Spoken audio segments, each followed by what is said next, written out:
Welcome to the first panel session today on Israel's stand in the Middle East after the signature of the Abrahamic peace treaties with the United Arab Emirates and the Kingdom of Bahrain. My name is Eldad Beck, Europe correspondent of the daily Israel, Hayom, and one of the first Israeli journalists to have traveled in the Arab world in countries which didn't and still don't have relations with Israel. I will be moderating this debate, if it's going to be a debate, maybe just a dialogue. Allow me to introduce the participants in the panels. From Abu Dhabi, we have Dr. Najat Saeed, Saudi and American researcher, columnist and commentator writing on media, politics, and women's rights. From Dubai, Mrs. Sukaina El-Mashekhi, Saudi TV moderator, columnist, and a prominent voice on women's right in the Gulf region. In July 2018, she wrote a very courageous article in the Saudi newspaper Al-Yawm, calling to recognize Israel. From Manama in Bahrain, Amjad Taha, British Arab researcher and commentator, head of the Gulf office of the British Middle East Center for Studies and Research, a prominent voice for the normalization between the Arab world and Israel. From Tel Aviv, we have Professor Eyal Zisser, the Vice Rector of Tel Aviv University and the holder of the Yona and Dina Ettinger Chair in Contemporary History of the Middle East. And last but not least, Boaz Bismuth, editor-in-chief of Israel, היום, who among the many things that he has done in his life was the former Israeli ambassador to Mauritania. Translator to and from Arabic is Tzachi Fenton from Elkanah. The first question to all of you, ladies and gentlemen, to what extent are the Abrahamic treaties a game changer in the acceptance of Israel in the Middle East? Who would like to take it first? So maybe if you allow me to start, Eldad, I would start maybe with a story. You mentioned that I was ambassador in Mauritania. And that's a very good way of starting, I think, those Abraham Accord. And why? Because, I mean, I know the importance of the relationship, the official and formal relationship between an Arabic country or between the Arab world and Israel. Now, I remember very well, I mean, the ambassador that I was, that sometimes I was not the, I would say that I was treated sometimes, even by officials, as the mistress, meaning you would see me at night. You wouldn't see me usually at events, I mean, with other ambassadors. For example, if there was a new movie that came to town and you'll have like a cultural event, then the Israeli ambassador would not be always invited because it might offend other ambassadors from the Arab world. And why this Abraham Accord is so important? Because I do remember one day in 2005, two of my embassy who had foreign passport were called by Jerusalem and were sent to the Emirates because we used to have an office over there, but it was not official as everybody knows today, because today that's not a secret anymore. And for me, why is this accord so important? Because what we used to do sometimes, discreetly, you can do it at last openly. And this is a huge change. Another thing, if you want, you know, you and me, Eldad, I mean, we remember, the peace treaty with Egypt. We remember the peace treaty with Jordan. We remember how it was accepted or not accepted by public opinion. I even remember in 1993, after the Oslo agreement with the Palestinians, I was sent by my newspaper to the Palestinian camps, Al-Husseini in Jordan. And I remember the hostility towards those agreements. And now what do you see? You see in the Emirates and you see our new friends in Bahrain being as happy as we are by this all new or open friendship that we have. So for me, maybe one of the biggest changes, because we'll speak later on about strategy, we'll speak about many things, but it's really, you can feel that this is really peace, that it's something that you do between people and not between only governments. Also peace that you do from up, but especially also from downwards. And this is for me a big, big change in all the philosophy of peace in the Middle East. Let's try and see it now from the Arab side. Any of the Arab participants, maybe Dr. Najat Saeed? I agree with most of what has been mentioned, almost all of what has been mentioned. And I will add something. I believe the main changes that happened through these peace treaties, that it is considered as throwing a stone in a static pond. We know all that this conflict has been for ages without a valid solution. But now with this kind of peace treaty is different. I believe it is different from two perspectives. First of all, the Arab Gulf states are quite different in their mentality compared to the other Arabs. First of all, they are pragmatic, and they are free from ideologies, both the leaders and majority of the people. So they're going to be thinking more pragmatically in how they can work out these kind of peace treaties. This is number one.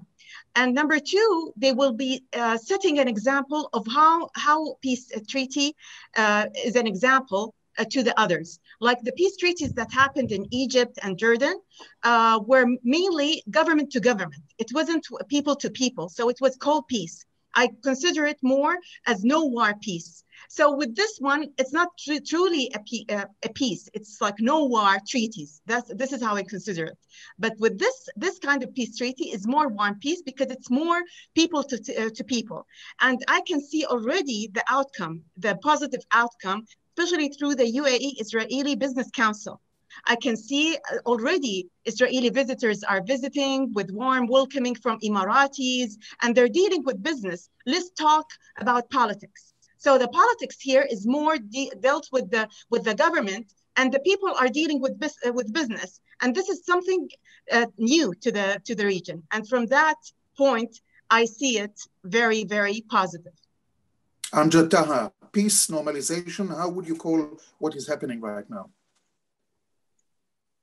I would call it a peace and a game changer, but let me start with a Jewish quote that says in Hebrew, Lo mashineka amtit kadim bet yot hai kashachin nacha oster. I know I didn't say it very right, but it means it doesn't matter how slowly you go, as long as you do not stop. And hopefully this train of peace and prosperity does not stop right now because of this. I mean, it's a game changer, but because of a historical deception and a mistake in which communists and socialists and religious extremists took part in, and there was a kind of inaccurate impression of a state of Israel was created, which led to its failure to be accepted in the Arab region. And I'm sure the ambassador can confirm that later on. But with the development of the events and the let's call it the biosphere of knowledge, the Arabs were dividing right now into three types. Let's say the type which is the Gulf type, which has suffered from the terrorism of the Palestinian terrorist movement, such as Abu Nidal organization, ANO, which was part of the PLO, which carried attacks on Saudi flights in 1974 and Bahrain 771 flights, Gulf Air flight, and assassinated the UAE's ambassador in France in 1984 and killed the Kuwaiti diplomat in 1982 in India, and so on. So these countries with their people and their leadership who stood for years with the people of Palestine and sent billions of financial assets to build cities, schools, mosques, hospitals, you call it whatever, in all these areas where Palestinians live. But in return, they had a denial, insult, or almost let's call it a hostility from some of the Palestinians. With the PLO right now, this is a game changer, especially when we look at the PLO right now and all the corruption and the missionaries that they have in it. And the recent move that the PLO did, lining up with Erdogan's regime, which occupies the Western Libya and the Northern Syria and commits crimes against the Kurds and the Armenians before, and with Mahmoud Abbas being meeting the Iranian militias leaders in Gaza, Hamas and so on, it became clear to everyone that the right solution right now is to go for peace and to get any rights. And that the people of Palestine right now are the hostage of criminals and the group of gangs who wants money, not peace. They don't want a homeland. They don't want a land. They just want a kind of like money, and that's about it. So the Gulf type, that type of understanding, while the second type of the Arabs are the countries which suffered from the anti-terrorism, anti-Israel slogans. And now we're talking about the regimes such as the ones in Syria. People didn't get anything in Syria apart from, as a result of that, apart from destruction and poverty and so on. Even the Palestinian gangs participated in killing the Syrian people in the Syrian civil war, the recent one. And the Lebanese who suffered from the Palestinian gangs in the Damo massacre in 1976 and so on. And the Iraqi people who suffered from Saddam just putting slogans against Israel, and they didn't get nothing as a result apart from poverty. So that type, now we have the type of the Gulf who understands that, and the type which suffered from the whole being against Israel, and the other type which understands that type understands war will not bring the type that we have. I think that they are the third type, which are the time-worn generation, let's say the old generation, the Orthodoxians. They are still being deceived. Let's hope for them to change and fade out. Sukaina, do you see what has happened, these treaties, as a fundamental change toward Israel? نعم، هنالك تغير في دعني أقول في نمو القبول الإسرائيلي عربياً. توقيع اتفاق أبراهام ليس بالضرورة شيئاً على بياض بالنسبة لإسرائيل، لكن يعني هنالك فرق بين التطبيع على المستوى الشعبي وبين توقيع اتفاقيات سلام على المستوى السياسي. يعني سابقاً وقعت مصر وأيضاً الأردن اتفاقيتي سلام، ولكن لم يكن هنالك اختراق سلمي شعبي، يعني بقيت الشعوب بعيدة عن بعضها البعض. حالياً في دعني أقول في التوجه الخليجي في هذه المرحلة أجد بأن هنالك قبول شعبي يعني آخذ بالتنامي والتزايد في الشارع الخليجي، وهذا تعتبر شيء جديد على مجتمعاتنا العربية، ربما لأن طبيعة المجتمعات الخليجية تختلف، أو ربما لأن بعد دول الخليج أيضاً يعني بعيدة عن إسرائيل، وربما لأننا أيضاً لم نخوض أي حروب سابقة مع إسرائيل. لذلك أنا أجد بأن هنالك علاقة، هنالك قبول أيضاً بالنسبة إلى حركة القوميون العرب. نعم، ما زال لها بقايا رغم أنها انحلت في سنة 70، ولكن ما زال هنالك بقايا من القوميون، ولكن ليسوا بنسبة كبيرة كالسابق. يعني لو بدأت مثلا مرحلة السلام مع إسرائيل قبل سنوات في فترة وجود مثلا جماعة الإخوان المسلمين في مصر وغيرها من دول، سنجد بأن هنالك معارضة كبيرة من الشارع الخليجي. ولكن هذا توقيت الاتفاقيات التي تمت بين البحرين وأيضا بين الإمارات كان التوقيت الحقيقي لهذه الاتفاقيات. الشارع الخليجي بدأ دعني أقول بأنه يبتعد كثيراً عن مناخ جماعة الإسلام السياسي، وأيضاً الحركات الإصلاحية التي قامت بها الخليج جعلت هنالك يعني مناخ جيد يتقبل فيه الشارع الخليجي لأي اتفاقيات سلام. Professor Zisa, I would like to start with a point that was brought up by Sukaina, which is the Qubul al-Shabi, the popular acceptance of Israel and of these agreements. We have the Arab Center for Research and Policy Studies based in Doha, in Qatar, which published a poll, a very large poll with 30,000 people in 13 different Arab countries, that found that actually 88% of the Arabs are against recognition of the state of Israel. To what extent is such a poll, especially knowing that it's coming from Qatar, is reliable? Well, I don't think it is reliable. Coming back to the agreements, I think it's a major breakthrough because the conventional wisdom, it's an earthquake in the sense that we shouldn't have been surprised. I mean, it was a slow process. We saw it coming, and still the conventional wisdom was that the Palestinians have a veto power, the Arab Street will refuse it, the Gulf states are not as important and central in the Arab world, and they will always look to Syria and Egypt. And what happened was that the door was open, and suddenly we look around and realized that the Palestinians are not as important, that the Gulf state became central. I mean, when nowadays you speak about the center of the Arab world, it's not anymore Cairo like it was in the 50s or 60s. People look at the Gulf. This is the center, not Damascus. And so on and so forth. Now, as to the Arab street, I mean, we knew it all before that whenever an Egyptian intellectual or men in the street want to demonstrate against the regime because of, you know, his resentment and his domestic problems, he can't, of course, get to the street and shout against the ruler. So he used the anti-Israeli slogans.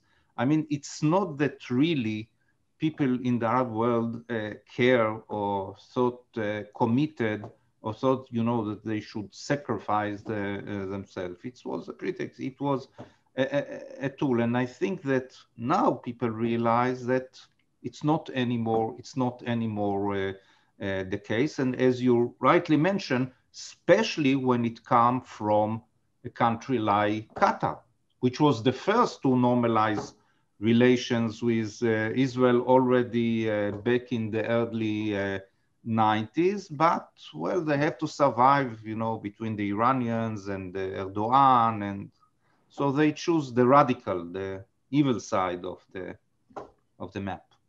Now, the special attitude of the Gulf countries, does it have to do only with the fact that they recognize that Israelis and Emiratis have Iran as the main enemy, or does it also have to do with some lessons that were taught by the failed Arab Spring and by the radicalism that we saw coming up from this movement? Who would go first on this question? Amjad? Can you hear me? Yes. Yeah, well, I have a different perspective when it comes to the first thing. When it comes to the what we spoke about, the Azmi Bashar. Azmi Bashar is, we all know about this guy, how corrupted he is, and he's led by the Qatari regime and sponsored by those. And I mean, the same institution, his center, which said that there is not much popularity or support for the peace treaty. The same institution came up with the fact that Tripoli in Libya, West Libya, is a safe haven for economy and advanced economy. While we know Tripoli suffers from poverty and struggles from militias and so on, but obviously that center only did that because the extremist Islamic militias who are supported by the Qatari regime, they are the allies of Doha, and that's why the center only supports that, and that's about it. So, but when it comes to Iran and the outcome of the Arab Spring and having Iran as one of the enemies of the Arab world, I say, let's be honest. Many crimes and massacres in the world occurred because people were let to speak. They're very late to speak about the truth, or some knew the wound and decided to place a plaster of silence over it, or let's call it for the sake of the public interest. And because of the public numbing silence and countries delayed to move against Hitler, and we witnessed the evilest Holocaust and the genocide against the Jews. Now, the same thing right now the Iranians are doing. The Nazi of the Middle East right now are the Iranians, the Nazis of the Middle East, and the haters of the Arabs, and the ones who are today suffering under the Iranian regime, from unlawful arrest to kidnapping to execution, exactly what the Jews suffered from Germany, are the people of the Arab people, even inside Iran. Today, the Arab people of Ahwaz, which is a country, has been occupied by Iran since 1925, and there are more than 11 million Arabs, and are going through what the Jew went through in the era of the Nazis. Iran today is no different than the Nazis, the Nazi Germany, with its racist and practice and ethnic cleansing towards the people, the Arab people, or the Ahwazi people, the 90% where the oil exists. When when we see all the peace and prosperity and eventually reaching peace for the Palestinians and supporting even their rights to reach a fair deal with Israel, who doesn't like that? I tell you who, all the radicals and the members of the Iranian regime who are the Nazis of the Middle East, the Iranian who have a problem with the Arab countries. They are the fascists, the racists towards all kind of the Arab part, apart from their militias, obviously. Since the 1970s, the Iranian have occupied 3 of the UAE islands. They have killed more than 4 million of the Arab during the whole wars with the Arab people. In Iraq, in Syria, in Yemen, supported the terrorist attack. They supported all terrorist attack in Saudi Arabia, in Yemen, in Bahrain, in the whole Gulf state, recently even in Kuwait, when they supported the whole Hezbollah's group in Kuwait and so on. So, I mean, imagine Iran had the nuclear. Israel did not blast explosion near the Kaaba, and they did not target the Mecca. They did not throw the missiles there. Israel did not manufacture militias that killed the Iraqi people or Yemen, or did not even swing a picture of Netanyahu in southern Lebanon. Iran did all that. Iran is occupying, Iran is killing all these people. So today, if there is an enemy of the Arab people and the Israeli and the humanity, it's Iran. And if the Palestinians... No, yes, go ahead. Let me go to Najat. Is it only the Iranian threat, or is it also the recognition, which was quite visible during the Arab Spring, that the different Arab populations in the Arab world actually understood for the first time that their daily problem is not the Arab-Israeli conflict, that they have other problems, and if they want to solve these problems, they would rather have normalization with Israel? Before I answer this question, Albert, I want to go for the statistics, the one that you just mentioned, because unfortunately these days, most of the statistics are politicized. And we can see that even in the US election, we saw that. Let me give you, just to show you how much these numbers are so much politicized. So the numbers that the Qatari Foundation said that 88% of the Arabs are against recognition of Israel. If I compared these numbers to the studies that have been conducted by Trends, which is a think tank that is based in Abu Dhabi, it's completely the opposite. The study says that 80% of the Arab world do agree with the peace treaty. Okay, and the survey was done in both Arabs in the Arab countries and also Arabs based in Western countries. Okay, 81% is a big percentage. It's not only that. The study also said that 45% agree strongly that peace agreements with Israel can contribute to achieving peace and stability in the whole Middle East. So they not only pro the peace treaty, they see positive outcome of it. And 39% strongly agree that peace agreements with Israel can contribute to countering terrorism. Okay, and 41% agree strongly that peace agreements with Israel can contribute to economic and social development. And 33% strongly agree that peace agreements with Israel can contribute to finding a comprehensive and just solution to the Palestinians themselves. So before we go, like now even when we see numbers, we should be watching where are these numbers are coming from, because a lot are playing with these numbers or go and send the survey to certain kind of people who are against it, okay, who have already those extremist ideologies, who are dominated by these extremist ideologies. So I want to just highlight these numbers. And according also to the Zirbi Foundation, more than 56% of the Emiratis are pro the peace treaty, which is quite a big percentage. That means that more than half of the population is pro this peace treaty. And according to the same study, the Zirbi Foundation, more than 59% of the Saudi population support this peace treaty. So that all of these are actual numbers that are based in studies which are completely different than the Qatari Foundation's numbers. Going back to your question, whether the Iranian cause is the only cause, definitely not is not the only cause, okay? The Iranian threat is actually number one threat to the Arab Gulf states since 1979, since the Khomeini revolution. It's not something new. And from the beginning, Israel wasn't the first enemy for the Arab Gulf states, but nobody dares to say that in public. Now the public can say it openly.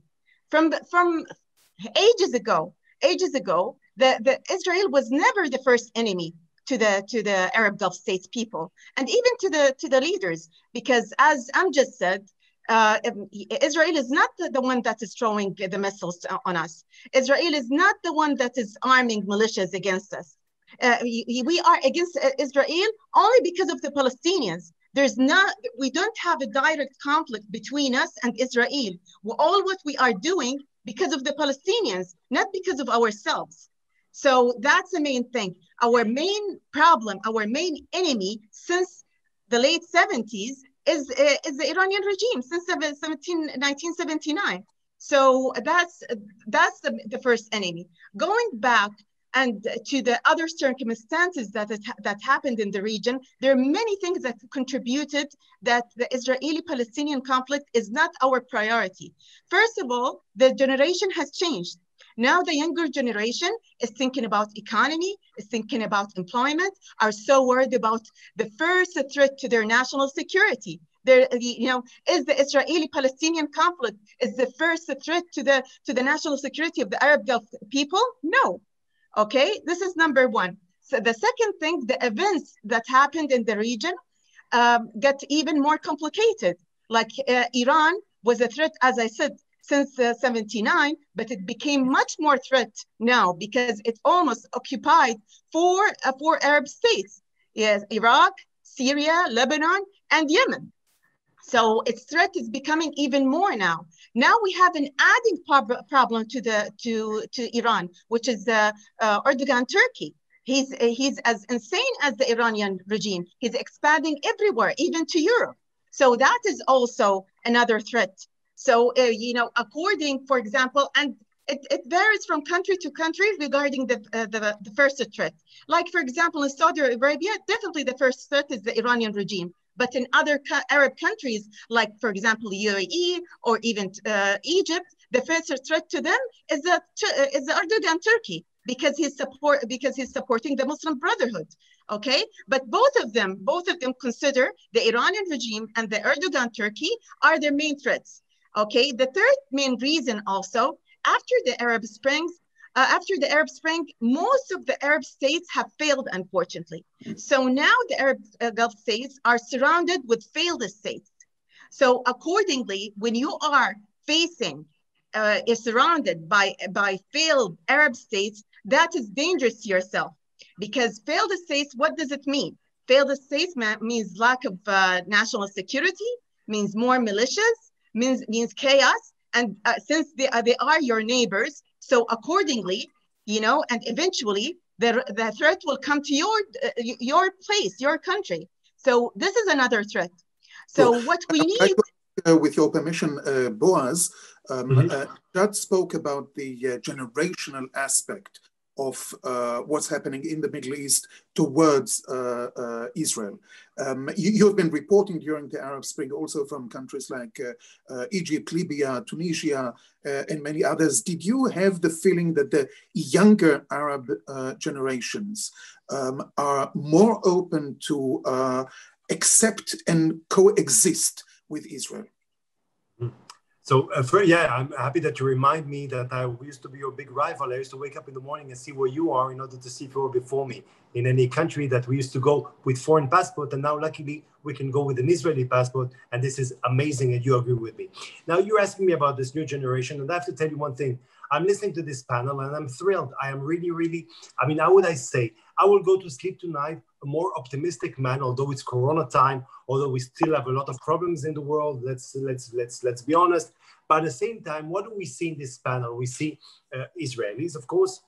We know us, but we have also our three friends from the Gulf country, our three new friends, who think we do not share only the same threats when we speak about Iran, but we also we look so much the same, and we also share the same values, and we care about our region, and we care about the children, and we care about our future, and we're going to share this land with the same values and future. And this is something amazing that is happening now in the Middle East. And this panel shows, because when you listen to us, to Professor Zissa, or to myself, or to you, Eldad, and we listen to our friends from the Gulf country, honestly, I mean, sometimes you think that we speak the same, and this is amazing, and this is a big change, and this also answers your question. But let me tell you one thing. The lady before me spoke about those failed states. And I would say two things, I mean, that also brought this agreements, these Abraham agreements that we have today. Of course, it's a process. Of course, it's a process. And with Bahrain, we had negotiations, and with the Emiratis, et cetera, et cetera. But I would say that in the Arab Spring in 2011, and this speaking about those young generation, I mean, they discovered, I mean, the lady spoke about failed states. I would speak about this failure of the state nation in the Arab world. I mean, they tried to create this nation, state nation, and in order to succeed, to put this glue, what was the glue? Anti-Israel, anti-Zionism. And I remember in Tahrir Square, as a journalist, when I had to cover the Tahrir Square, like you, Eldad, and then this big Tuesday with like 1 million people. I mean, there was I don't know if 1 million, but there were so many people. And there were two ways to go inside. One way was to come inside this Tahrir Square from the Salafists, and the other one from the young generation. So I preferred to go through the young generation, where you had people with jeans and like us, like in Tel Aviv. And I remember they asked for my passport, and I was very surprised they asked for my passport. And I said, why? And I said, to make sure you're not Israeli, not Israelis allowed. Meaning at the beginning, still, I mean, they were very hostile at the beginning. And then, as the process continued, you remember, we had in Israeli channels, young Egyptians who gave interviews, and now you can see also the difference in the Egyptian streets. So I would say that this crisis, this state nation, and the cause that create, I mean, all those inventions about Israel, the demonization of Israel was, I think, stage number one. Stage number two, as our friend said, it is true that with Iran, the big, even religious crisis and the crisis between the countries and geographically and whatever you want between the Gulf countries and Iran is very old. This is true. But I mean, Iran attacking the Saudis, of course, and with the conflicts with the islands and the intervention in Bahrain, this is something that you can see today. And all of a sudden, they notice that Israel is not the threat at all. But Iran is not the only thing. You need much more than a common enemy. I would say for a common enemy, we would have continued our, how would I say, a certain normalization at night beyond the curtain, not under the light. But I would say that you need something much more deep and much more concrete. And you know, if you permit me, as we've got friends from the Gulf country, I remember in school when I was young, in a French school, we had a debate whether you should call it the Persian Gulf or the Arab Gulf. You remember this, Eldad, like me. So with Israel, maybe soon they'll call it the Arab Gulf again. Who knows? So, Kaina, there is no doubt that the Palestinians have suffered over the years. Much of this suffering was inflicted upon themselves by themselves. Do you have the feeling that in the Arab world, people are quite fed up with a Palestinian leadership that is incapable of taking any decision and that is willing to do something constructive, not only for the Palestinian people, but also for the whole Middle East? بالنسبة لعمليات قبول إسرائيل في العالم العربي، عدوي صديقي. تلك إحدى شفرات القبول العربي لإسرائيل، وكلما أمعنت إيران في استعداد دول الخليج خاصة والعربية عامة كان ذلك على حساب إيران، رغم أنها دولة مسلمة ولكنها غير مسالمة، بل أنها دولة أقرب ما تكون للسلوك الصبياني التخريبي العبثي، وهي وأذرعتها في المنطقة متمثلة بحزب الله، الحوثيين، الحشد الشعبي، حماس وغيرهم. العرب لا يحبون إيران بطموحاتها التوسعية واختراقاتها المستمرة لأمنهم وسلامتهم واستقرارهم، لذلك كل خطوة تهدد أمنهم يقابلها قبول بإسرائيل والتعاون معها أمنياً وعسكرياً إذا اقتضى الأمر. لن تتوقف إيران عن التمدد والاختراق الأمني والسياسي، وبالتالي يتنامى كرهها مقابل قبول لإسرائيل في الشارع، مما يعني أنه بجانب موضوعية السلام بصورة عامة أن إسرائيل تكسب أرضية عربية مؤيدة لها بصورة متصاعدة، ما ينفي مع خرافة الاستطلاعات التي تحدثتم عنها سابقاً، التي يعني يبدو أنها موجهة من قبل جماعة الإخوان المسلمين أو ولاية الفقيه لبناء نسبة مئوية غير حقيقية لعدم قبول إسرائيل واستمرار المتاجرة بالقضية الفلسطينية. بالنسبة إلى هل سئم العالم العربي من الفلسطينيين ورغبتهم الظاهرة في استمرار الصراع مع إسرائيل إلى الأبد؟ بحسب المزاج الجماهيري الذي من الممكن تلمسه في مواقع التواصل الاجتماعي وأيضا من خلال التصريحات من قبل النخب الثقافية العربية بشكل عام والخليجية بشكل خاص، أجد بأن العرب أصبحوا أكثر وعياً بأن القيادات الفلسطينية المتتالية كانت من مصلحتها أن لا ينتهي الصراع الفلسطيني الإسرائيلي، لأنهم يتكسبون من هذه القضية بدءاً من أبو عمار مروراً أو وصولاً إلى محمود عباس. بعد سنوات طويلة استيقظ العرب على حقيقة متاجرة قيادات الفلسطينية بها، وبأن ما جناه العرب من مناصرة القضية الفلسطينية هو صفر كبير، وما جنته القيادة الفلسطينية هي حسابات متضخمة في بنوك أوروبا. لذلك أتمنى من كل الدول الخليجية وضع حد لهذه المهزلة التي تقوم بها القيادات الفلسطينية، وقيام جميع الدول بتوقيع اتفاقيات سلام بشكل عاجل مع إسرائيل. Before I will ask you a final question about the effects of the American election on the Middle East. Professor Zisser, Sukaina referred to a very interesting term, al-mutajara bil-qadiyya al-Filistiniya, the commerce in the Palestinian problem. Do you see any situation in which the Palestinians finally free themselves from this attitude? Well, I'm afraid I don't see any breakthrough or change in the future. I mean, the reaction of the Palestinians to the signing of those agreements, instead of joining this peace process, instead of sending the good wishes, all what we heard was sharp and condemnations and attacks against the Gulf states that, Egypt was the one that shed, under Anwar Sadat shed its blood for the Palestinian, but the Gulf states did a lot for the Palestinians, and still the reaction was as we have seen. I wouldn't say it's a lost case, but I don't see any change among the Palestinians. They still wait. They still count on the other to solve their problems, and anytime it's not working, the reaction is what we have seen right now. And the final round, really in 2 sentences, each one of you.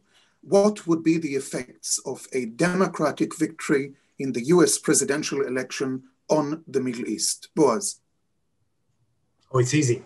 It's very easy. We'll make a big U-turn if we're driving a car, unfortunately. Again, I do not think that Mr. Biden is hostile to the Emirate countries or to Israel, but priority will change, and we might go back to the same old paradigm that totally failed. I mean, you have to go again to the Palestinians, and I totally agree with what Professor Zisser just now said, and unfortunately, this is something that we all have to remember.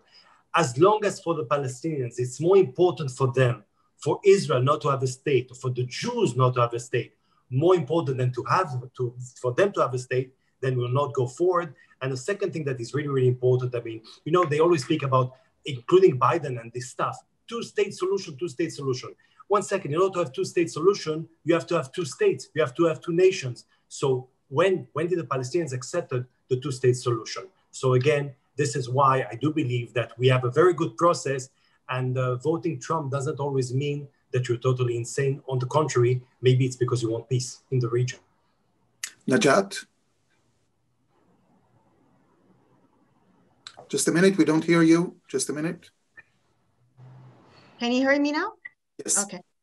Okay. I see that even though Joe Biden welcomed this peace treaty, but I believe the Mideast peace will lose its momentum if Biden comes to the White House. This is not because of him personally, but because of his surroundings. I personally don't see someone with the mindset of Jared Kushner, like in his loop. Okay, this is one thing. The other thing that I believe, when you say like two-state solution, we have to think, are those people really serious about peace? Since this problem has lasted for 72 years, I believe, frankly and honestly, there will never be peace or two-state solution with this current leadership. Bingo. And the Democrats will come to the box now, number one, and will say there's no peace without talking with the Palestinians. Great. But with this leadership, no way, for two reasons. One, as Sukaina said, those people do not want solution and they're trading off with this conflict. And number two, which is even more important, those leaderships, whether the one in Fatah or the one in Hamas, are driven out of ideologies. One is from leftist communist ideology, which is dominated by Fatah, and one by Islamist ideology with Hamas. Those people do not believe in peace and no two-state solution because they want to wipe out Israel out of the map. This is my opinion. This is what I think. Thank you. Eyal? Well, I think that, people in the region do understand that they can't always rely on the Americans. And I mean, the signing of the peace agreement, I don't think it was only because Trump put the pressure or asked, people in the region, the Gulf states, Saudi Arabia, realized, even Egypt realized that, well, they should unite, join forces together. And that's what I expect to see if there will be a change in Washington. The shift will be to what we in the region do in front of the Iranian threat, the Turkish challenge, what is going on in Iran, in Yemen, and I guess the United States will be less important than it was under Trump or years before. Sukaina? We don't hear you. لا نسمعك. اوكي. طبعا انا غير متخصصه في السياسه بشكل كبير زي دكتوره نجاة، لكن من وجهه نظري لطالما كانت الاداره الامريكيه وانتخاباتها عاملا حاسما ومهما لكلا طرفي الصراع العربي الاسرائيلي، وسيظل ذلك مؤثرا لفتره طويله. وفيما يخص الانتخابات الحاليه فان اسرائيل تعتمد بصوره كبيره على حظوظ الرئيس الحالي، لانه بدأ مع خطوات جريئه وقويه ومؤثره في صراعها مع الفلسطينيين. في حال كانت حظوظ المرشح الديمقراطي أكبر فربما لن يغير ذلك كثيرا في الواقع، ولكن لن يكون الدعم الأمريكي أعتقد بنفس الحيوية والجراءة الحالية، وستكون هناك موازنات أكثر وضوحا فيما يتعلق بالعامل الإيراني. مسيرة تطبيع الدول العربية والإسلامية لن تتوقف بعد تجربة اتفاقية أبرهام، لأن كثيرا من الدول بحاجة للتوافق مع إسرائيل لمواجهة التهديدات الإيرانية التي لن تتوقف وربما تزيد في حال تغيرت القيادة الأمريكية كما يرى البعض. Thank you. Last but not least, Amjad. Well, let's say we hope Biden wins because we don't. When you experience heaven, you don't want to go back to hell again. And in regards to the Palestinian Authority, I always say even the viruses evolved, but the paddlers on the Palestinian Authority, they do not at all. Everyone is heading towards peace and prosperity, and even the Saudis and the rest of the other Arab Gulf nation, it depends on different path and pathology. And in different timing, it's important for our primary concern to be our national security and the future of our children among the nations, and not to be a hostage to the Palestinian cause on leadership and choices. Our main cause should be the peace and the rejection of extremism and corruption, and therefore to overthrow the West Bank Authority and the destroying the militias in Gaza, Libya, brotherhoods in Yemen, and defeat the occupation and terrorism of the Iranians in Iraq, Lebanon, Ahwaz, and so on. It's important for the region and today, and it is to make a kind of international force to boycott the Palestinian Authority, which has billions and billions and billions of dollars in Switzerland and Austria and South America, and is still stealing the aid to the people of Palestine and starving and arresting the youth and women in Palestine. The message is as follows. creating a bright future, peace, prosperity with the Israeli. There should not be a silence anymore when the militias throw a rocket and kill a soldier or injure a soldier in Nablus by the Palestinian. There shouldn't be a silence in the Arab world. There should be a condemnation, and we should condemn it, because if we go silent and we don't condemn it, the radicalization, the Islamic radical groups, they will use it. The Iranians, they will use it. No more silence. We and the Israelis, two normal countries, they want to live in peace and prosperity along each other's, and that's about it. Full stop. The rest doesn't matter. What happened in the past, it doesn't matter. We look to the future, and that's all we care about. It's a point. The whole Abrahamic Accord, it was a point of rebirth, reborn. The nation was reborn, a rebirth moment. Look forward, stop looking backward. سيداتي وسادتي، أشكر لكم لمشاركتكم في هذا الحوار المهم، وأتمنى لكل واحد منكم السلام والصحة. Thank you very much for participating in this very important panel discussion, and I wish you all peace and foremost health. Thank you. Thank you.